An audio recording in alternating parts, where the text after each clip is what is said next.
Transformation. La phrase interrogative. Dans ce chapitre, nous allons voir comment transformer une simple phrase affirmative en phrase interrogative. Pas besoin de modifier la phrase. Nous allons juste rajouter tout simplement ici un auxiliaire modal. Et la phrase qui est à la base, une phrase affirmative, va se transformer en phrase interrogative. Mais avant de commencer, n'oubliez surtout pas, abonnez-vous, likez la vidéo pour montrer que vous aimez ces petites leçons de grammaire. C'est parti. La première phrase, c'est tout simplement I work in France. Traduction, je travaille en France. On va rajouter un auxiliaire modal qui est do. Si je rajoute do ici, ça va donner ici do I work in France. Donc cette phrase affirmative devient tout simplement une phrase interrogative. Grâce à do, je peux dorénavant dire est-ce que je travaille en France? On va prendre une deuxième phrase. You work with the boss. Tu travailles avec le patron. On va mettre un auxiliaire modal. Ici, on va mettre modal. Si je mets can ici, la phrase devient tout simplement une question. Et ça donne can you work with the boss? Est-ce que tu peux travailler avec le patron? Peux-tu travailler avec le patron? Une phrase simple qui est devenue une question sans modifier la phrase. On passe à la troisième phrase. He works here. He works here.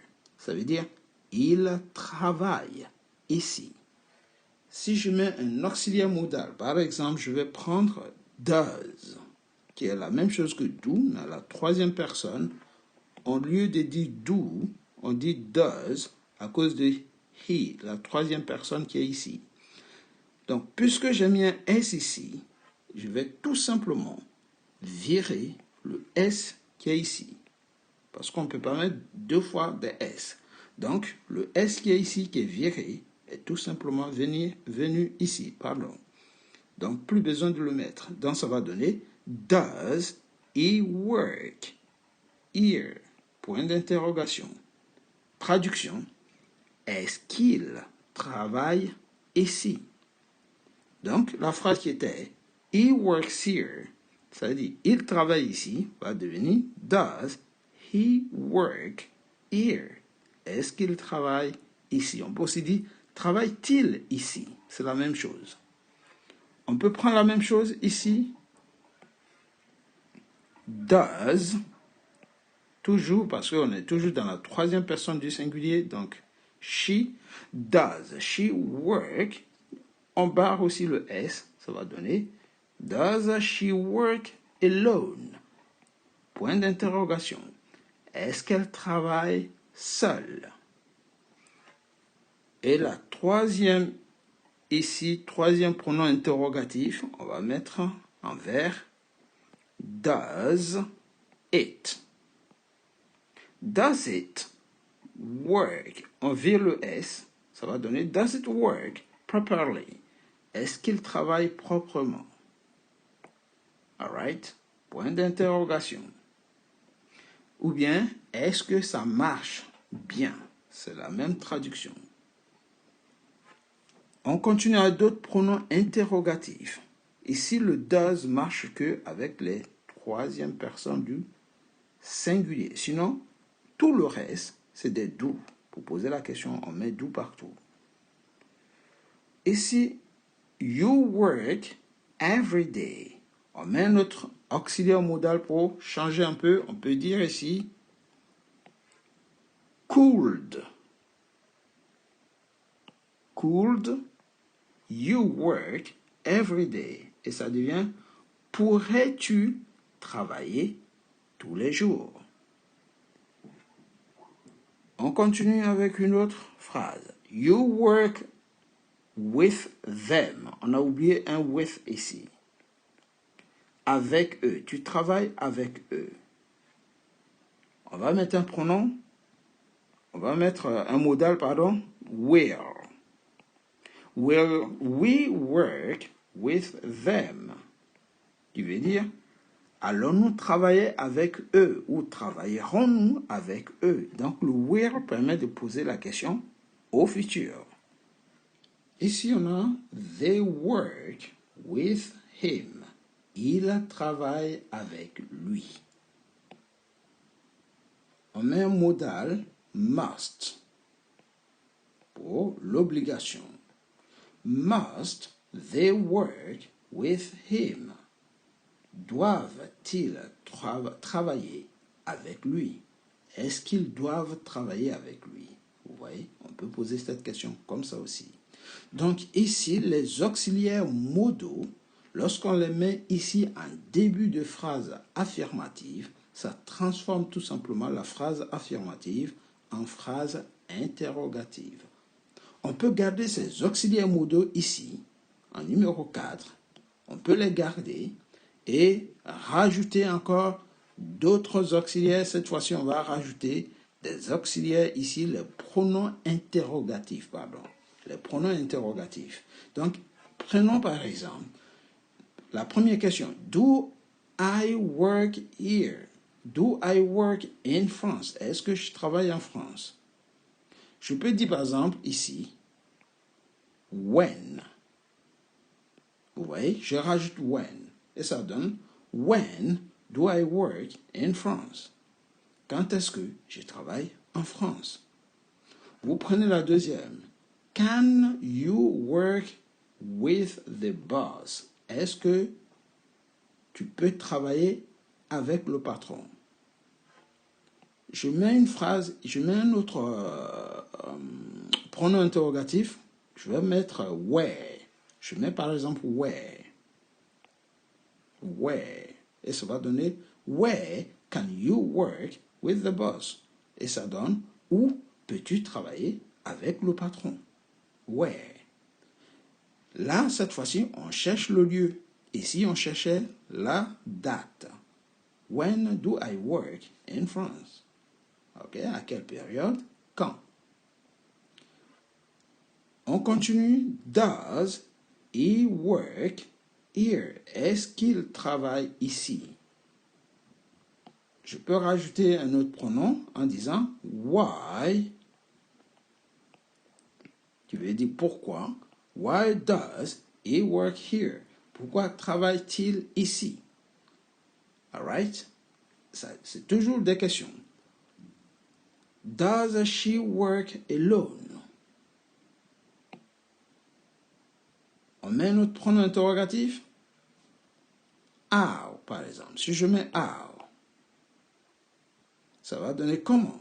How does she work alone? Comment travaille-t-elle seule? Tous ces pronoms interrogatifs peuvent changer de place. Il n'y a pas de place figée. C'est juste pour vous montrer que lorsqu'on veut poser des questions, à partir d'une phrase simple, on n'a pas besoin de transformer la phrase. La phrase reste à l'identique. On rajoute juste des détails. Et ces détails ici, ça peut être soit un auxiliaire modal, ou bien ça peut être un pronom interrogatif. Does it work properly? On peut dire par exemple, how long does it work properly? How long? How long? Vous voyez, pendant combien de temps ça marche correctement? Donc ici, how long permet de connaître la durée. On passe à la phrase suivante. Could you work every day? Could you work every day? Je peux mettre du genre how fast. Vous voyez? How fast could you work every day? À quelle heure? Avec quelle rapidité, pourrais-tu travailler tous les jours? How fast? Vous voyez? Si on traduit mot par mot, c'est comment rapide pourrais-tu travailler chaque jour? Alright, ou tous les jours. Mais en bon français, c'est avec quelle rapidité? Ok. Les deux dernières phrases. We work with them. On peut dire par exemple, why? Pourquoi? Why will we work with them? Ou why must they work with him?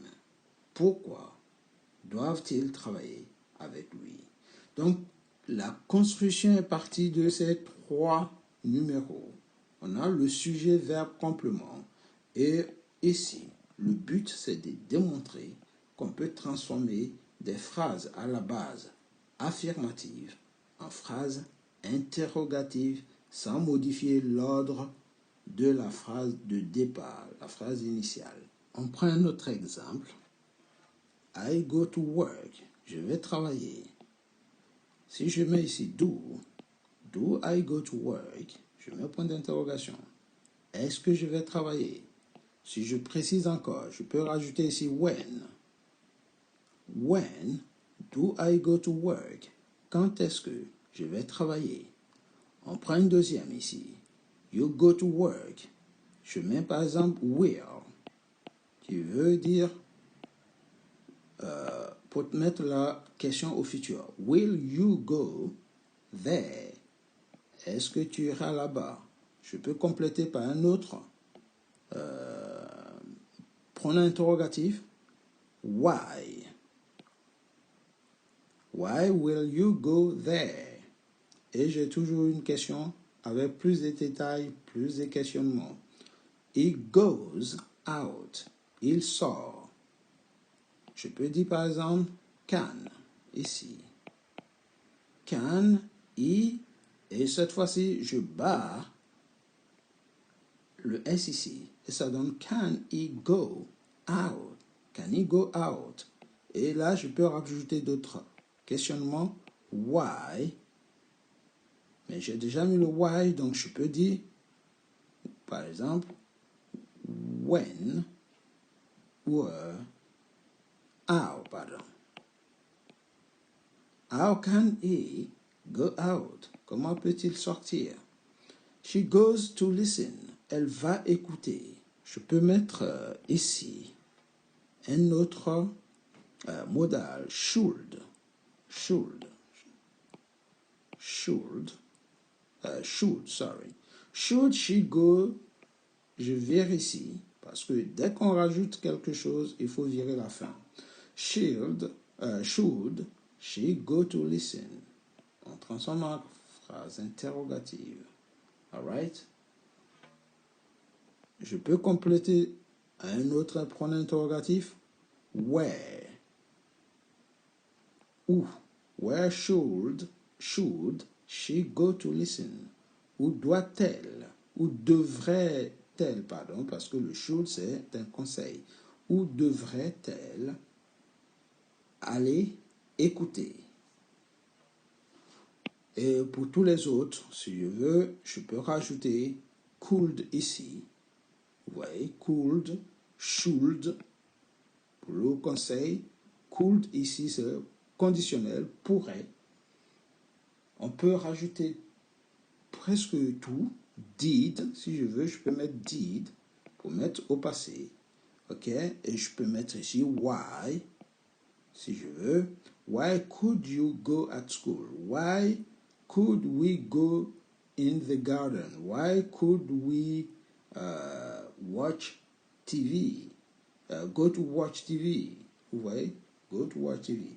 So why did they go to watch TV? Tout ça, c'est facile au niveau des questions, tout simplement parce que la phrase, on n'a pas à la modifier. Elle est déjà là, la phrase. Je rajoute ce que je veux comme auxiliaire modal en fonction du contexte et surtout en fonction de ce que je veux dire, afin que la phrase ait un sens.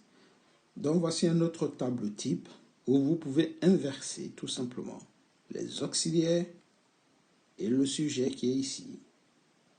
Normalement, les auxiliaires sont là lorsque la phrase est correcte, affirmative, pardon. Par contre, lorsque vous la transformez en phrase interrogative, tous les auxiliaires qui étaient ici, qui étaient là, pardon, vont tous passer ici. On inverse tout simplement.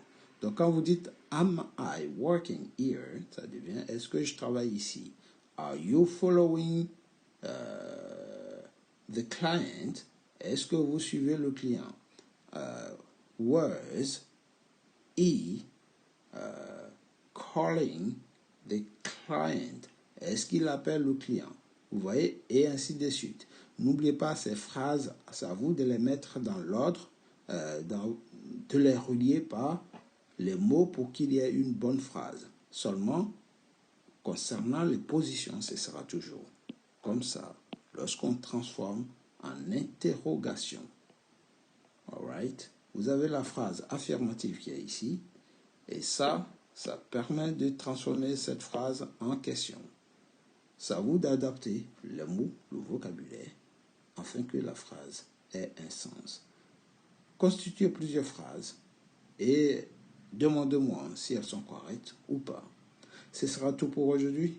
N'oubliez surtout pas, likez, partagez, mais surtout, abonnez-vous pour ne rater aucun contenu, aucune vidéo. Take it easy, guys, and see you next time. Goodbye.